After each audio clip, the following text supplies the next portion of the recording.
எல்லா வசதிகளும் பெறுகின்ற வகையிலும், அதே போன்று அவருடைய வாழ்வாதாரம் பாதிக்காத வகையில் அவர்களுக்கு வேண்டிய வலை, கட்டுமரம், அதே போன்று விசைப்படகு, அதே போன்று அவர்களுக்கு நிவாரண உதவிகள் போன்றவற்றை தாராளமாக வழங்கி அவர்களுக்கு ஒரு மறுவாழ்வு அளித்து வீடுகள் புதிதாக கட்டி கொடுத்து அதன் அடிப்படையிலே ஒரு மிக மிக ஒரு மறுமலர்ச்சி ஏற்படுத்தியவர் இதயம் புரட்சி தலைவி அம்மா அவர்கள். எனவே 8000 குடும்பங்கள், அதற்கு மேற்பட்ட குடும்பங்கள் இழந்துள்ள நிலையில் அவர்களை இழந்து வாடும் அந்த குடும்பத்தினருக்கு அதே போன்று அவர்கள் மீண்டும் ஒரு நல்ல ஒரு வாழ்க்கை பெற வேண்டும் என்பதற்காக நல்ல பல திட்டங்களை கொண்டு வந்து செயல்படுத்தியதுதான் நம்முடைய இதயம் புரட்சி தலைவர் அம்மா அவர்கள் இன்றைக்கும் ஒரு போற்றப்படுகின்ற ஒரு மாபெரும் தலைவராக விளங்கி வருகிறார் என்பதை தெரிவித்துக் கொள்கின்றேன்.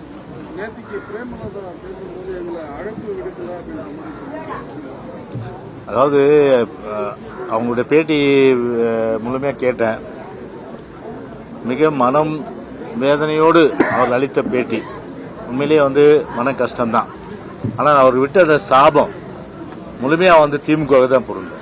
ஏன்னா திமுக தான் பொய்யிலே புரண்டு பொய்யிலே வளர்ந்துன்ற மாதிரி புரட்சி தலைவர் எம்ஜிஆர் கூட ஒரு பாடல் பாடுவார்கள். போயும் போயும் மனிதனுக்கு இந்த புத்தியை கொடுத்தானே, அதில் பொய்யும் புரட்டும் திருட்டும் கலந்து போர்வையில் மறைத்தானே என்ற அந்த பாடல் வரிகள். எனவே அந்த பாடல்கள் நிச்சயமாக திமுக பொருந்தும். சபரீசன் அவருடைய அந்த பெண் நிறுவனம் அதன் மூலமாக இது போன்ற செய்திகளை பரப்பிவிட்டு ஒரு போலியான செய்திகளை, அது உண்மையான செய்தி, அந்த போலியான செய்தியை பரப்பிவிட்டு அதன் மூலம் அரசியல் ஆதாயம் பெற துடிக்கின்ற அந்த பெண் நிறுவனத்தை தான் நிச்சயமாக திமுகவுக்கு தான் அவருடைய இந்த சாபமே நிச்சயமாக பொருந்தும். அவருடைய சாபம் சும்மா விடாது. எனவே பெண் நிறுவனம் தமிழ்நாட்டிலே இட்டுக்கட்டி கட்டுக்கதைகள், கற்பனை கெட்டாத கதைகள் எல்லாம் அவிழ்த்துவிட்டு அதன் மூலம் அரசியல் ஆதாயம் தேடுகின்ற ஒரு நிறுவனமாகத்தான் இன்றைக்கு திமுகவுடைய ஒரு அங்கமாக செயல்படுகிறது என்பதை தெரிவித்துக் கொள்கின்றேன்.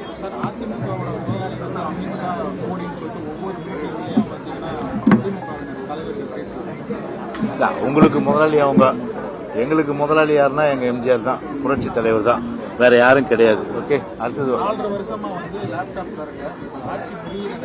அதுதான் சாகும்போது சங்கரா சங்கரான்ற மாதிரி ஆட்சி போகுது இல்ல. அதனால இதையாவது கொடுத்தா அட்லீஸ்ட் இளைஞர்களை கவரலான்னு பார்த்தா நிச்சயமா இளைஞர்கள் ஓட்டு போட மாட்டாங்க. 4 வருஷம் +2 முடிச்சவங்களுக்கு +2 படிக்கும் போதே லேப்டாப் கொடுக்கணும். +2 படிக்கும் போதே லேப்டாப் கொடுக்கறது தான் ஒரு பெரிய சிறப்பு. ஆனா +2 படிக்கும்போது கொடுக்காம இப்ப எலெக்ஷன் வர்றதுக்காக அந்த ஓட்டு போடுற வயது இருக்கு பத்தியா, அதை மைண்ட்ல வச்சு கொடுக்கறானா? அப்ப உள்நோக்கம் என்ன? அப்போ முழுமையா அந்த ஓட்டு வாங்கணும். இன்னைக்கு திமுக பலவீனம் அடைஞ்சிருக்கின்றதுக்கு இந்த திட்டத்தின் மூலமா இளைஞர்கள் கை கொடுப்பாங்கன்னு நினைக்கிறாங்க. நிச்சயமா இளைஞர்கள் கை கொடுக்க மாட்டாங்க, கை விட்டுருவாங்க.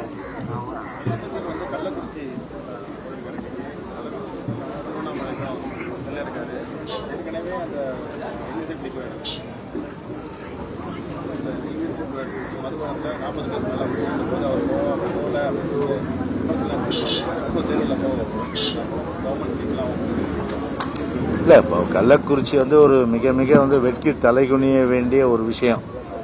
கள்ளச்சாராயம் இந்த ஆட்சியில 6ஆக பெருக்கெடுத்து ஓடி 40 பேர் விழுப்புரத்தில் தெரியும். விழுப்புரம் மாவட்டம் மரக்காணம், அதே போல சில பகுதிகளில் மரணம் ஏற்பட்டது. அப்பவும் உஷாரா இருக்கணும் இல்ல.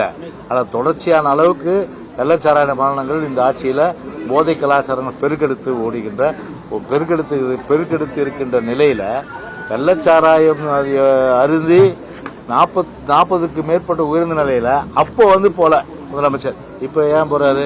எலெக்ஷன் வருது, பயம்.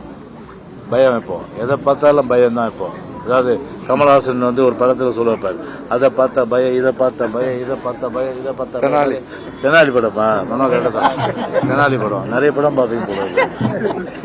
தெனாலி படம், அந்த தெனாலியில வர ஹீரோ யாரு? கமல்ஹாசன். அந்த கமல்ஹாசன் போல இன்னைக்கு அவருடைய நிலைமை ஆயிடுச்சு. அதான் பரிதாபமா இருக்கு. இப்போ ஒரு பயத்தினுடைய உச்சத்துல ஆட்சி வராது. கண்டிப்பா தமிழ்நாட்டு மக்கள் ஒரு பெரிய அளவுக்கு சவுக்கடி கொடுப்பதற்கு திமுக தயாராயிட்டாங்க, வீட்டுக்கு அனுப்புவது தயாராயிட்டாங்க. எனவே இப்போது நம்ம போறாரு. ஆனால் எப்படி போனாலும் சரி, எங்கே போனாலும் சரி, எந்த மாவட்டத்துக்கு போனாலும் சரி, கண்டிப்பாக தமிழ்நாட்டு மக்கள் வந்து கை கொடுக்க போவதில்லை, கைவிட்டு தான் போவார்கள். ஓபிஎஸ் வந்து ஒருபொழுதும் அதிமுகவோட கூட்டணி வைக்க மாட்டோம், எடப்பாடி பழனிசாமி பெயரை சொல்றதுக்கே வெக்கமா இருக்குன்னு சொல்லியிருக்காரு. அதை எப்படி பாக்குறீங்க? இல்ல, ஒரு கருத்து அவர் சொல்றாரு அவரு. அதனால வந்து எங்க கட்சியை பொறுத்தவரையில பாத்தீங்கன்னா அது எப்படி வந்து அவரை வந்து சேர்க்கிறதா இல்லையான்றதை கட்சி தான் முடிவு செய்யும். அதனால நாங்க முடிவு செய்ய முடியாத விஷயம். அது நான் எப்படி சொல்ல முடியும்? நான் சொல்ல முடியாது. இல்ல அதாவது நான் எதையுமே வந்து இப்போ வந்து எதையுமே சொல்ல முடியாது. அரசியல் 1000 இருக்கும், 4 செவத்துக்குள்ள 4 விஷயம் நடக்கும். அதெல்லாம் உங்ககிட்ட சொல்ல முடியுமா? அதான் சொல்ல முடியாது. அதெல்லாம் வந்து அதெல்லாம் எப்பப்ப சொல்லுமோ அப்பப்ப சொல்லுவோம். அதெல்லாம் வந்து இப்போ வந்து இதான் பதில்.